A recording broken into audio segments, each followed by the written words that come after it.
Welcome to Mysteries in Crime. I'm your host, Melissa Thompson. Okay, today we're going to be talking more about what's going on in the Summer Wells case. And as you may have heard, or maybe you haven't, a phone call was released by a quote-unquote friend of Candace Harer, or Grandma Candy as I like to call her. And she said that she has spoken with Grandma Candy for about a month and gained her trust. Now, my good friend Emma over at Crime Stories Obsessed had also talked to Grandma Candy, but via Messenger through Facebook. And this woman claims that she actually spoke through FaceTime with Grandma Harer, Grandma Candy. Now, all of this phone call was recorded with the friend, not Grandma Harer. So everything that was told is absolute hearsay. But let's break down what was released. Now, you can find this phone call on Critical K's channel. Well, she doesn't have a YouTube channel anymore. It's through Patreon. So I know if you guys want to go over and support her, you can do that through Patreon. But let's break down what has been told. Okay, this woman, she's very hard to understand. She has a very raspy voice. But she claims she had been speaking to Grandma Candy about what happened on June 15th, the day Summer disappeared. Now, some pretty interesting things were told in this conversation, but again, remember, this is hearsay. If this was actually heard by Grandma Candy, I would trust it a lot more, but we could still break down the information and talk about it. So apparently, Grandma Candy did go to the hospital, as the storyline has been told since the beginning, okay? Knee problem, got some medication that they had to go to Walgreens for. They had to wait for this prescription. But while Grandma Candy is at the hospital, apparently Candace got in somehow contact with Hunter. Now, each one says the other called the other one. I have no idea. I mean, lies are just coming upon lies at this point. So let's just know they got in contact with one another. And that Candace did go over there and that Hunter did go to the watering hole that day to swim with them and run other errands. Okay, so apparently at the swimming hole, Hunter was about, and then he came in swimming. But Grandma Candy said that Candace was not talking to her about flowers and whatnot around the state park. She was on the phone with Donald. Now, this, I actually do believe. This makes a lot more sense to me because Donald, to me, is a very, very controlling man. I see him as the type of man that you have to run everything by him. You need his approval to say boo at this point, okay? So I actually believe that that could have happened, whether this woman was talking to Grandma Candy or not. Now, moving on, they left the swimming hole after being there for a little while, and summer was cold. So apparently Grandma Candy had this outfit in her truck because she bought it for her for the first day of school. Now, what's interesting to me about this conversation is that Grandma Candy told this woman who wanted to remain anonymous that summer got cold that day, okay?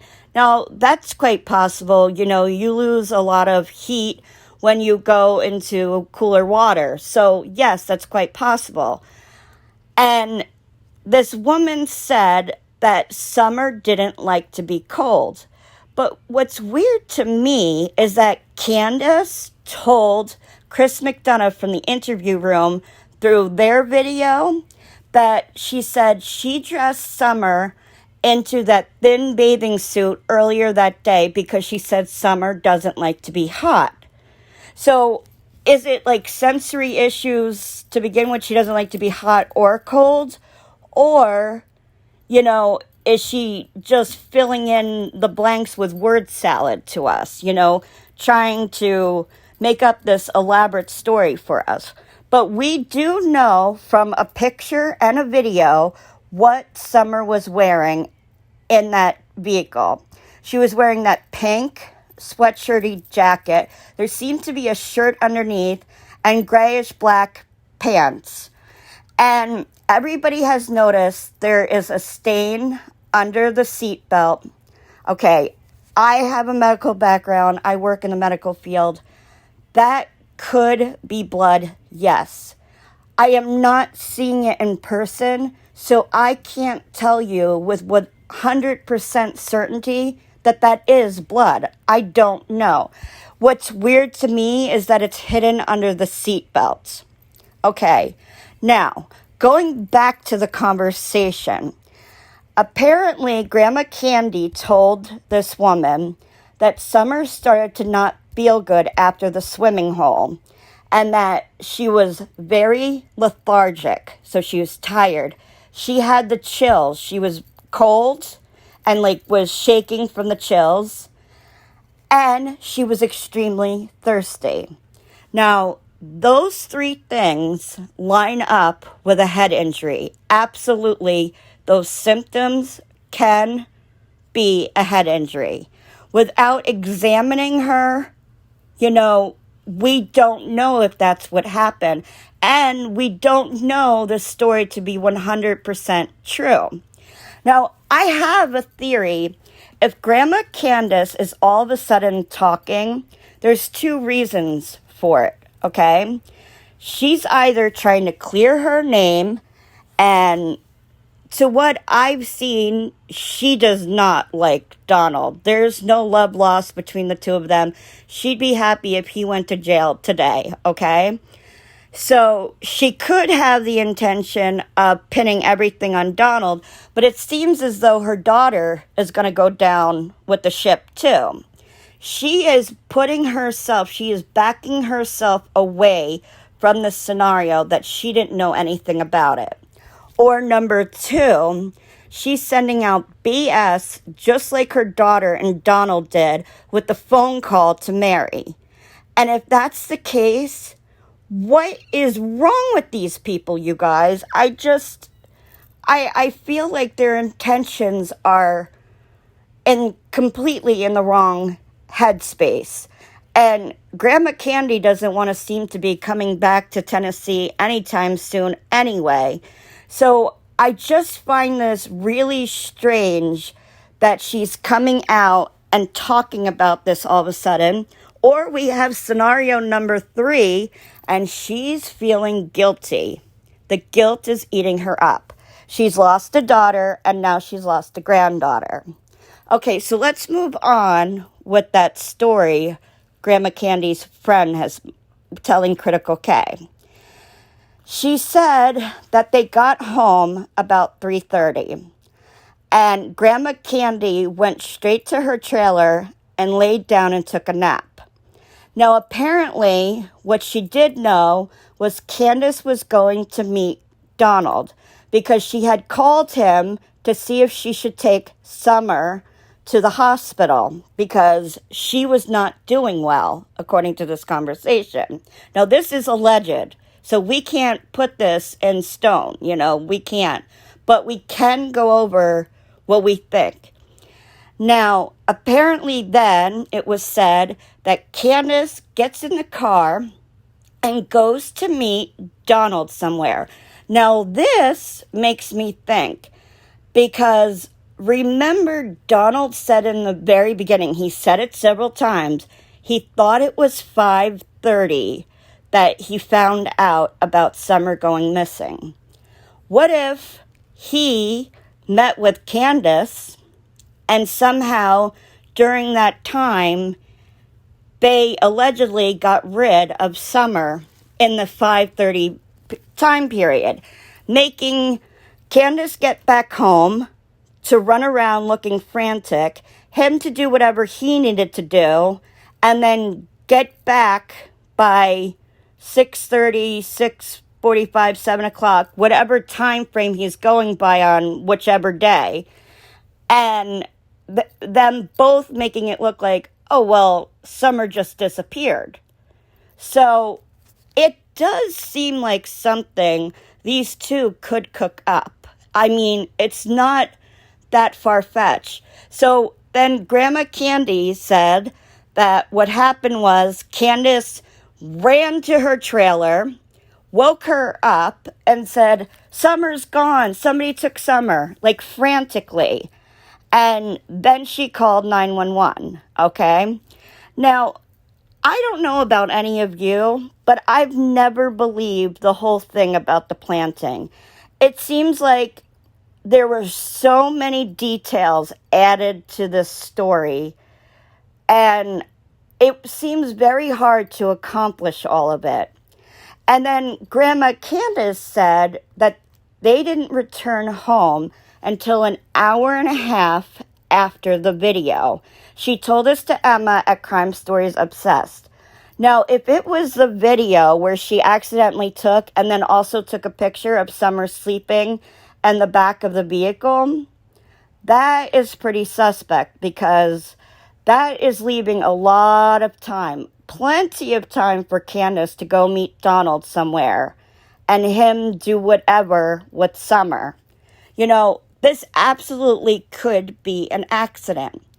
Now, we also have to take into consideration that these people have substance abuse issues. Mary talked about it extensively last night on the interview room. I was so proud of Mary. She really came forward and is telling how it really is with Donald. Because I must tell you, every time I listen to that man, I feel evil resonating from him, in my opinion. Like, I wouldn't trust him to walk my dog, let alone to be around a child. Like, I just don't trust this man. I think he's full of BS. I think that his main agenda is to blame Mary, Jeannie, and Trish for all their problems. And Mary said that Donald has been calling his father a lot. And his father has Alzheimer's, and it's bad. He's dying. And this is what Donald is doing. He's telling his father about Jeannie and Mary and how they're ruining his life and yada, yada, yada. Well, he wants his father to turn on the girls. And that is horrible, especially because his father is dealing with this horrible disease. And we don't know what state of mind he is when Donald is speaking to him. So he's using his father to get him to help drop these charges against him, which I think is bull, honestly. You know, Donald, you are accused of SA to these girls. 6 women have come forward, Donald. You need to answer in a court of law for those accusations. You know, you're calling Chris McDonough, too. I've heard you say it on Voices Behind the Wall, and Chris McDonough confirmed that you've been trying to call him. What's your agenda there? Because to me, it seems like you just want to say everybody's evil. Chris, Jeannie, Mary, Trish, everybody took your child, right? That was your last agenda on your last phone call I heard with Voices Behind the Wall. Absolutely crazy that you would think that these people would do something like that. First of all, Mary and Jeannie are in a whole other state. They're in Utah, okay? And they said they didn't know anything about Summer because it seems like they don't know much about you in your later years of life. And why would Chris do this when he has done nothing but serve and protect? He serves on the Cold Case Foundation. What would his purpose be to take your daughter. I mean, really, Donald? Really? Is that everybody's purpose? To throw you under the bus? That's our main goal every day. Don't you think that people would like it not to be the parents? But, your actions are speaking very loud to us. You have said despicable things about your sisters. You think that your dad is leaving you the house when your sisters say another thing. And when asked about whether he was leaving you the house, you said, no, he never told me that. So why would you think that when he raised other children? Everything you think, Donald, you seem to think the world owes you something. The world doesn't owe you anything. Your job was to protect these children. And I don't know what you did. I don't know what your plan was with Candace. It's very hard for any of us to leave that house. Your story is just not making sense. We can't understand how a stranger abduction happened at that house because it was pointed out that basement door, you can see out, but no one can see in. And if Candace only was helping her mother for a few minutes, how did they not hear Summer go outside if they were outside already? So you see, all of us are having a hard time leaving the home because either she never made it home, like this call said, that Summer never made it out of the truck, that Candace took her somewhere and met Donald. Or she did make it home and you knew exactly who was meeting her. That's all I have for you today, guys. I'm sticking with this. Let's find Summer. Let's bring her home. Let's get justice for Summer. I would love it if you would stick around and subscribe. I love having you guys part of the community. I hope all of you are well and have a beautiful week. Take care, you guys. Bye-bye.